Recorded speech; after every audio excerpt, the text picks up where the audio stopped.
obrigado, boa tarde pra vocês. Muito obrigado a você que nos acompanhando aqui. A gente encerra por aqui essa edição do Precisa Deles. Tem disponível para você no Panflix, é o nosso aplicativo. O programa de hoje, todas as edições anteriores, tudo lá para você. Até semana que vem.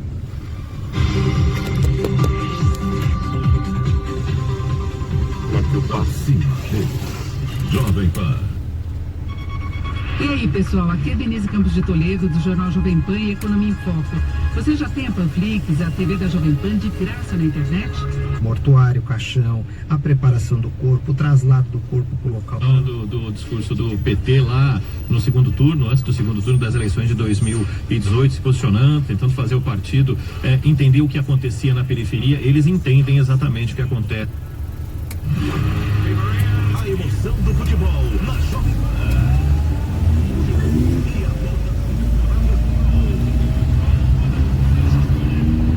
Sábado, 4h30 da tarde, Mallorca e Barcelona. E domingo, 2 da tarde, Real Madrid e Bar. Acompanhe pelo AM620, YouTube Jovem Pan Esportes e News. Oferecimento Loja 100. Estamos reabrindo algumas lojas nos locais autorizados. Venha com tranquilidade. Queremos que você continue sempre bem. Loja 100.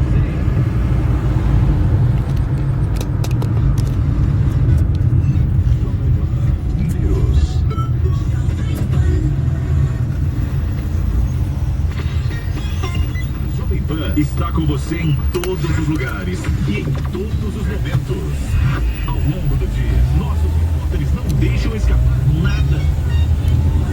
O petróleo crude origem venezuelana. Investigações da Polícia Civil. Novo incêndio florestal fez com que Passa pelo microfone. No começo da tarde, a equipe de esporte da Jovem Pan entra em campo com você. Palmeiras segue os brilhos da Jovem Pan para analisar os lances polêmicos, aquela fase atual e discutir a verdade. Mas é óbvio, os principais assuntos, a notícia de última hora. Passa pelo microfone da Jovem Pan. Viu só? A Jovem Pan está com você o tempo todo. Em aquele clube que... Mas graças a Deus, Deus tem nos ajudado, né? Então... aplicativo da Pan e se inscreva nos nossos canais no YouTube.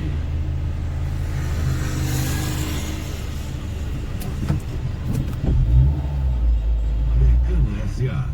Jovem Pan São Paulo. AM ZYK 521, 620 kHz. FM 100,9 MHz. Jovem Pan News Brasília. ZYK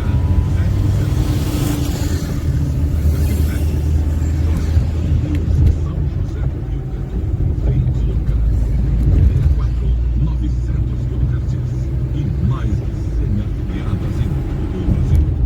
Você também pode assistir a Jovem Pan no Panflix, disponível na loja de aplicativos do seu smartphone e do tablet.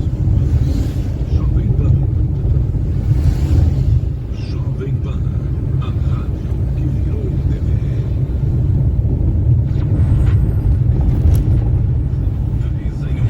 3 olhares sobre política, economia e comportamento. Um programa de notícias e discussão. Você explora as ideias e os fatos que importam no seu dia a dia.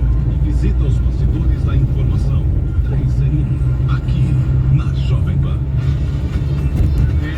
Sextou, salve, salve, sejam muito bem-vindos a mais um 3 em 1 aqui na Rádio Jovem Pan, a rádio que virou TV. Tudo bem com vocês, audiência, tudo certo? Como é que foi a semana? Tudo tranquilo? Preparados para mais um 3 em 1, programa que debate, discute, opina sempre em dose tripla aqui na Rádio Jovem Pan, gente. E hoje, como eu já falei, hoje é sexta-feira, dia dos namorados, muito amor no 3 em 1 de hoje. Hoje é dia 12 de junho de 2020. Nós estamos ao vivo, seja pelo rádio, pelo YouTube, pelo Facebook, pelo Twitter. Eu queria já começar dando o nosso boa tarde tradicional aqui aos nossos comentaristas, diretamente de São Paulo. Já vejo ela, Thaís Oyama. Tudo bem, Thaís? Paulo, Diretamente de Brasília também, já o vejo por aqui, Josias de Souza. Boa tarde, Paulo. Boa tarde, Thaís, Constantino. Boa tarde especial a quem nos acompanha. E vamos lá, vamos em frente. Dos Estados Unidos, ele que sempre está conosco aqui de segunda a sexta, Rodrigo Constantino. Tudo certo, Constantino? Tudo certo, Paulo? Boa tarde, Josias. Boa tarde, Thaís. sequência, vamos nessa. Muito bem, vamos aos destaques.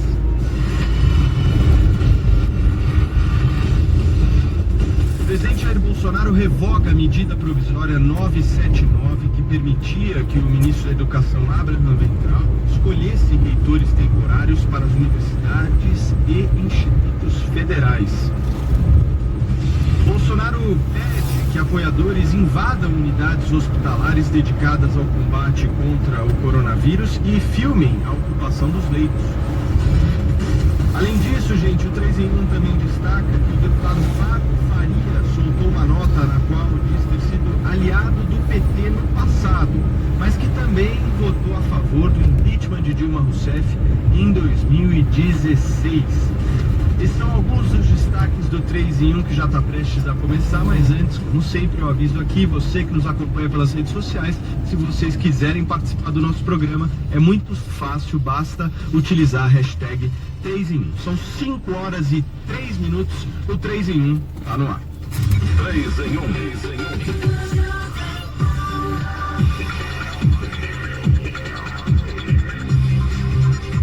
O presidente Jair Bolsonaro revogou há pouco a medida provisória 979 que permitia que o ministro da Educação, Abraham Weintraub, escolhesse reitores temporários para as universidades e institutos federais. A decisão foi publicada em edição extra do Diário Oficial da União.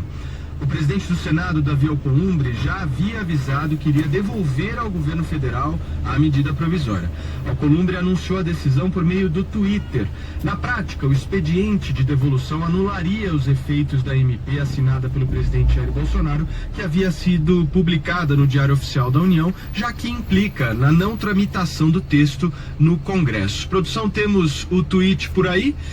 Ontem, o presidente da Câmara dos Deputados, o deputado Rodrigo Maia, já havia avaliado a matéria como inconstitucional e opinado que esse tema não deveria ser debatido como medida provisória. Vamos começar a rodada hoje com o Josias de Souza.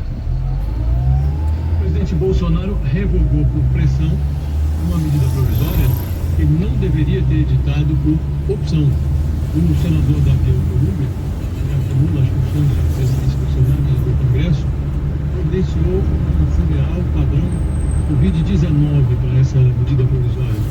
A medida provisória que autorizava o chefão do Ministério da Educação a escolher reitores biônicos para universidades federais durante a pandemia. Tudo isso sem consultar a comunidade acadêmica. O Alcolumbre só apressou os procedimentos funerários que estavam previstos já. Ele praticamente passou essa MP tóxica num forno crematório e se preparava para enviar as cinzas para o presidente Bolsonaro. O ministro Abraham Weintraub, da Educação, que é o autor dessa medida provisória, ele parece estar empenhado em demonstrar que entre um acerto e um erro há sempre espaço para mais erros. Alguns mandatos de reitores venceriam em gosto, e as universidades estão se equipando, estão se preparando para escolher virtuais por meio de videoconferência, como tem feito todo mundo, inclusive no Congresso. As votações têm se dado por videoconferência, os julgamentos nos tribunais, em todo lugar.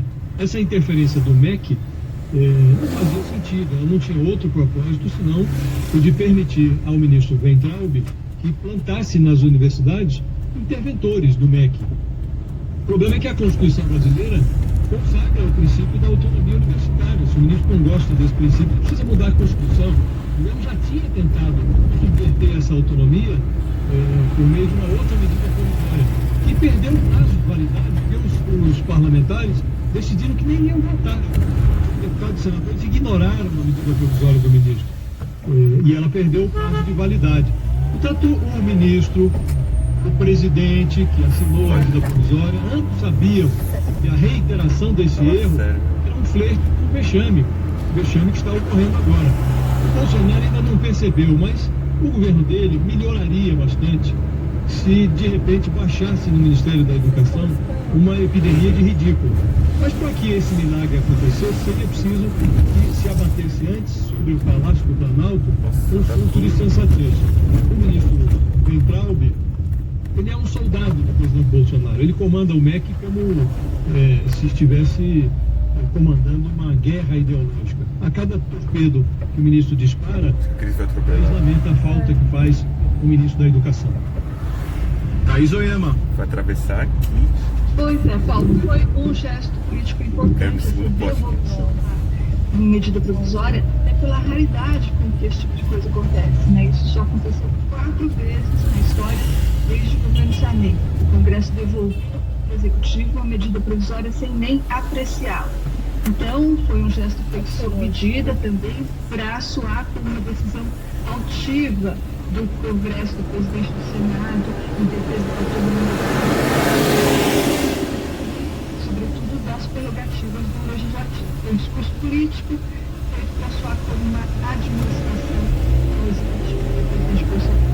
Da parte do governo de PSDB, movido pela mesma obsessão sempre na área da educação. Qual que é a obsessão? É a obsessão pela chamada guerra. Como a gente sabe, o ministro da Educação, o Weintraub, ele não está lá no cargo, ele está no cargo para caçar vermelhos, para caçar globalistas, esquerdistas, para caçar gente que faz balbúrdia, que usa a universidade para plantar maconha, para isso que ele está lá. E é por isso que ele não tem tempo de cuidar da educação, porque tem muito trabalho com essas outras atividades. Então, esses reitores temporários que o ministro Weintraub pretendia nomear a pretexto da pandemia, apesar de temporários, eles poderiam ser muito bem utilizados para os propósitos do ministro Weintraub. Eles poderiam, por exemplo, substituir titulares de cargos estratégicos como diretores de camp, ele poderia substituir presidentes de conselhos, colocar quem achasse melhor lá, se não gostasse do nome que está aí agora. Então, eles e colocar mais gente ao gosto dele era alguma coisa que esses reitores temporários poderiam fazer. O Congresso não topou e barrou essa medida provisória. Mas eu queria destacar aqui que essa rejeição da medida provisória pelo Congresso tem outras nuances.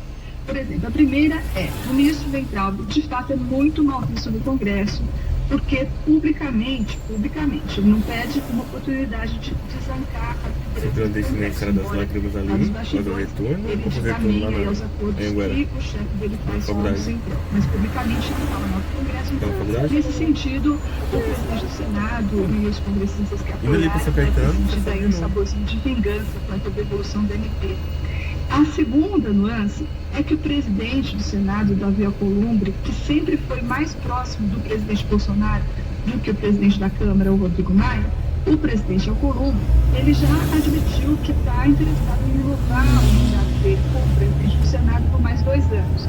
Isso não é permitido pela Constituição, não está previsto na Constituição. Mas a gente sabe que sempre tem uma brecha quando existe apoio político. Para conquistar esse apoio político, justamente, o presidente Alcolumbre tem que sinalizar que ele não vai ser uma ponta de lança do governo Bolsonaro ou do presidente Bolsonaro, que ele está pronto para defender o Congresso quando o Congresso se sentir atropelado, tocado, ultrajado pelo Executivo, e foi isso que ele fez agora. Então, mas se houve motivações menos nobres do que as declaradas para o Congresso devolver essa MP, também não importa muito, né? O que importa é que esta MP, pelo menos essa aí, essa ideia está morta, enterrada, e o ministro Weintraub vai ter de fazer a guerra cultural dele de outro jeito. Você, Constantino?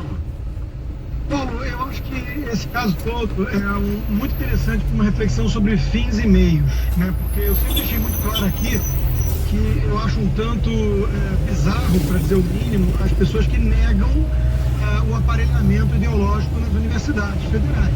Isso é um fato público e notório. O que se chama de defesa de autonomia dessas universidades federais hoje, na prática, significa manter o status quo, que é a hegemonia da extrema esquerda. Nós temos aí reitores que assumem, como o caso do Roberto Lerrer, na UFRJ, vestindo literalmente o boné do MST, e isso está longe de ser um caso isolado. Essa semana eu denunciei na Universidade Federal de Juiz de Fora uma campanha direta contra o presidente da República, né, anti-Bolsonaro, o culpando pelas mortes do coronavírus, isso em espaço público, né, pago com o dinheiro do pagador de impostos, do contribuinte. Então tudo isso é uma grande aberração. A educação, né, na verdade o ensino público no Brasil, vem sendo tocado pelos especialistas né, desde sempre, e está aí o resultado, né? Uma máquina de doutrinação ideológica, péssimo resultado no ranking.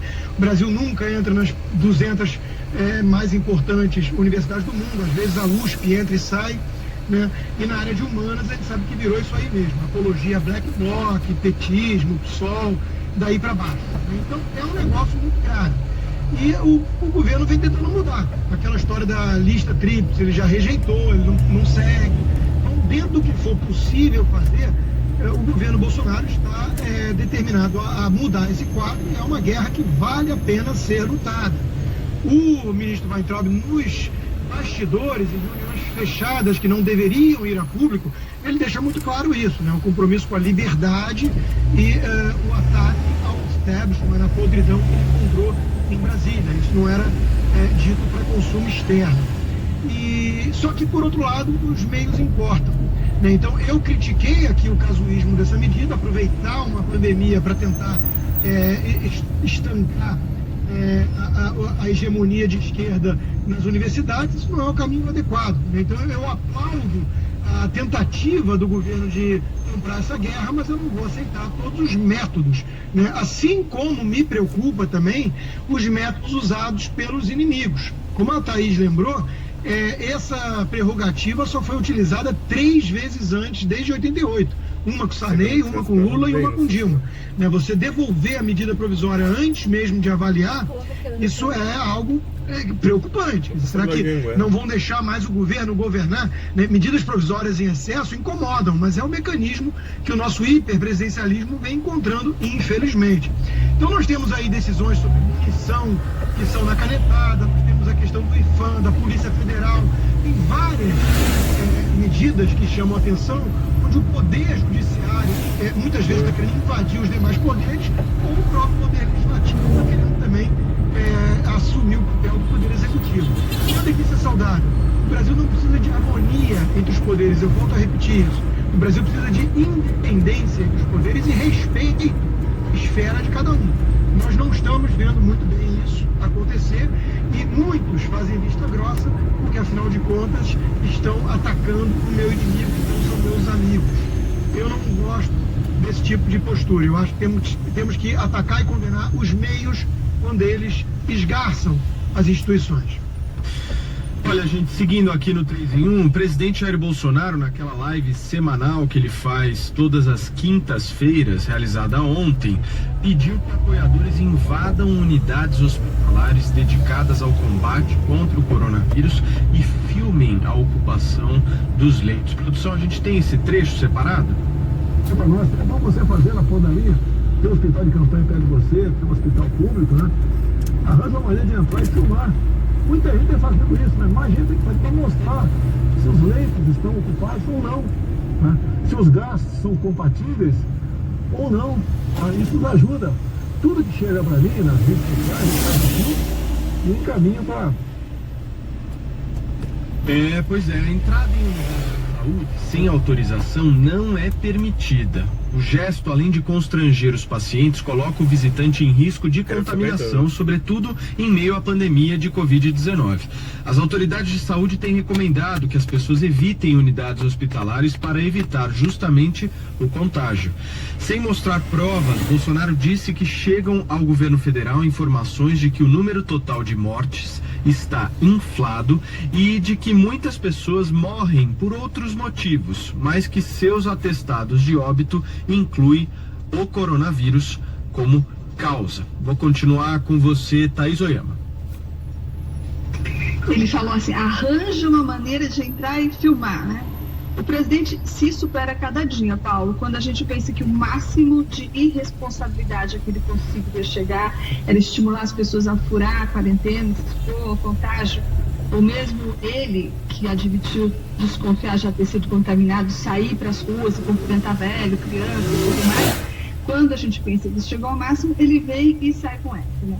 Então o presidente, como você falou, não apenas está mandando os apoiadores dele burlarem regras nos hospitais de campanha, entrar escondidos em estabelecimentos que por motivos óbvios não permitem entrada de quem não seja nem paciente e nem profissional, como ele também está mandando apoiadores dele arriscarem essa saúde deles, né, e dos médicos e enfermeiros. Porque que tal entrar num hospital de campanha cheio de doenças de Covid-19 no meio de uma pandemia? Se o presidente estivesse mesmo interessado em saber se os hospitais estão lotados, se os leitos estão sobrando, estão faltando, bastaria que ele lesse os boletins enviados pelas secretarias de educação, das secretarias dos estados. E caso ele não acredite, o que é provável, ele não acredita em muita coisa, caso ele desconfie desses boletins, ele pode acionar a BIM, que está a serviço dele, inclusive, para essas coisas, ou então aqueles policiais amigos que ele diz que tem e que informam ele de tudo isso. E daí, então, ele pode fazer isso. Então, outra ideia também, ele pode fazer o seguinte, ele pode mandar os filhos deles arriscarem a vida da pele deles, entrando escondido nesses hospitais, não é? Cheio de doenças de Covid-19, eles podem fiscalizar lá as coisas que o presidente quer. Ele tem muitos filhos e esses filhos todos são grandes, saudáveis, e eles têm grande interesse por essas coisas aí de investigação. E também eles têm histórico de atleta, né? Certamente eles nem iriam se contaminar. É uma ideia que fica aqui para o presidente. Vamos lá, Constantino. Olha, é mais um caso ótimo para mostrar a diferença entre fins e meios, e que o debate tem que se dar em torno de meios, né? O presidente está preocupado com uma possível supernotificação.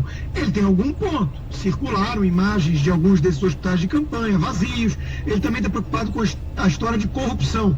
Outra preocupação muito nobre e que talvez explique tantos militares cuidando do Ministério da Saúde.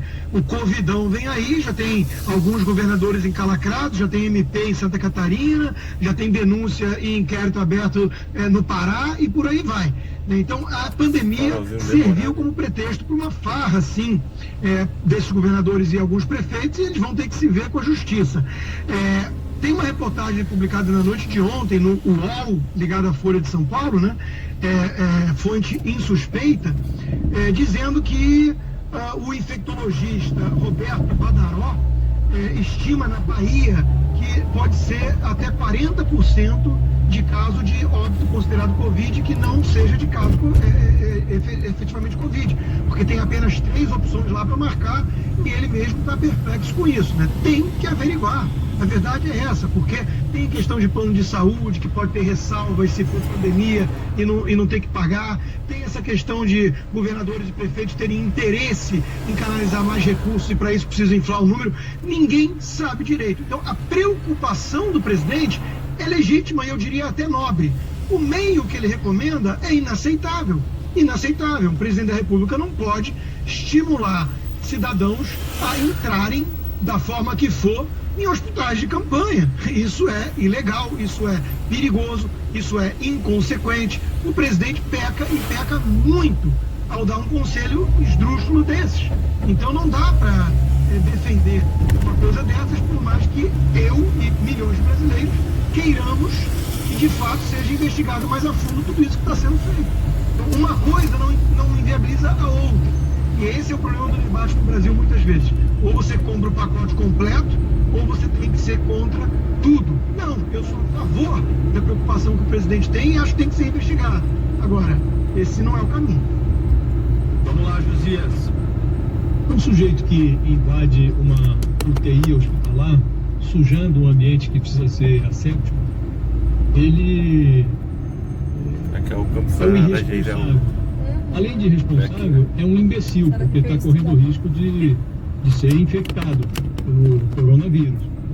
E, além de imbecil, ele corre o risco de virar criminoso, porque pode ser enquadrado no Código de Processo Penal. Um presidente que vai às redes sociais para estimular imbecilidades e o crime, ele revela que a presidência dele virou uma espécie de latifúndio improdutivo à espera de um governante que se disponha a invadi-la.